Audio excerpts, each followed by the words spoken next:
Vale, vamos a meternos de lleno en este análisis. Hoy exploramos a una figura que es, literalmente, fascinante. Hablamos de Emilia Pardo Bazán, una condesa española del siglo XIX que, básicamente hizo añicos todos los techos de cristal que encontró a su paso. Defendió sin pedir disculpas la literatura más polémica del momento y luchó con uñas y dientes por los derechos educativos de las mujeres. A finales del siglo XIX, la norma dictaba que una mujer debía callar ante temas como la cruda realidad social. Pero como vamos a ver, Pardo Bazán no era de las que aceptaban un no por respuesta. Para entender bien su figura, estructuraremos este análisis en 6 puntos rápidos. 1. La aristócrata radical. 2. El escándalo del naturalismo. 3. Su relación en el bloque de realismo, naturalismo y Galdós. 4. La educación femenina, bajo el prisma de formación o doma. 5. La batalla por la academia. Y cerraremos con el 6. El legado de Meirás. Arrancamos con el punto 1. La aristócrata radical. Es una paradoja tremenda si lo pensamos bien. Una mujer nacida en lo más alto de la rica aristocracia de A Coruña, o Marineda, como ella la llamaba en sus libros. Pero en lugar de acomodarse en sus privilegios, los usó como un arma letal para desafiar unas normas sociales que eran asfixiantes. Aristócrata por estatus, sí, pero absolutamente revolucionaria de mente. Fijaos en el origen de esta rebeldía, porque es brutal. El consejo que le dio su padre fue directo y clarísimo, desmintiendo que hubiera cosas exclusivas para hombres. Escuchar algo así de un padre en pleno siglo XIX es alucinante. Ese apoyo fue el catalizador que le dio permiso intelectual para cuestionarlo todo de por vida. Y si repasamos la línea temporal, vemos cómo va escalando esta insumisión. Todo empieza de la forma más convencional posible, una boda tradicional en 1867 con apenas 16 añitos. Pero luego, en la década de 1870, viaja por Europa, descubre a Víctor Hugo y de repente algo hace clic. En 1882 lanza La cuestión palpitante, que levantó muchísimas ampollas y para 1884 da el paso definitivo.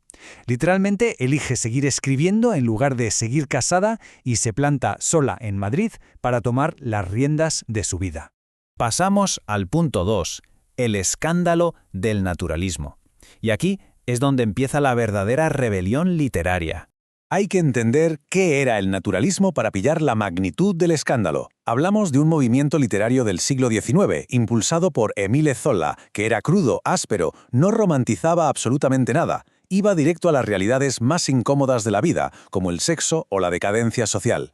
Que una mujer, y encima condesa, defendiera este estilo en La cuestión palpitante fue considerado un escándalo nacional. Era, según la época, totalmente indecente. La presión fue bestial, no solo en la calle, sino en su propia casa. Su marido, totalmente superado por el revuelo, le exigió que dejara la pluma para siempre, así que le tocó elegir, o ceder ante la expectativa social y someterse, o abandonar el matrimonio para seguir escribiendo. Y vaya se eligió, optó por la independencia total, un acto de valentía que hoy nos maravilla, pero que en aquel momento era impensable. Vamos al tercer punto, realismo, naturalismo y Galdós, o lo que es lo mismo, el encuentro con su igual intelectual. Su cumbre creativa llega con Los Pazos de Ulloa entre 1886 y 1887. Y lo fascinante es que no se limitó a copiar a los franceses, en absoluto. Cogió ese naturalismo y lo adaptó al milímetro al catolicismo español para hacer un retrato súper crudo, violento y decadente de la aristocracia rural gallega.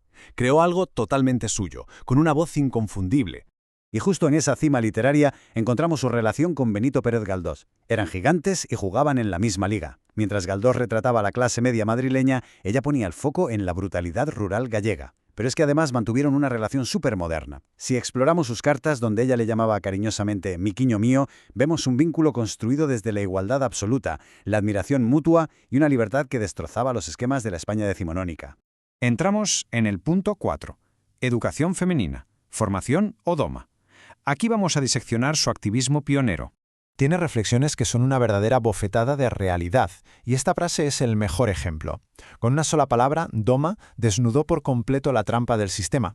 Básicamente denunciaba que a las mujeres no se las enseñaba a pensar ni a desarrollarse, sino que se las entrenaba para obedecer, como si de un adiestramiento se tratara. Y aquí está el núcleo de su batalla feminista, en este contraste tan nítido. La doma representaba ese condicionamiento social para garantizar la sumisión y el silencio.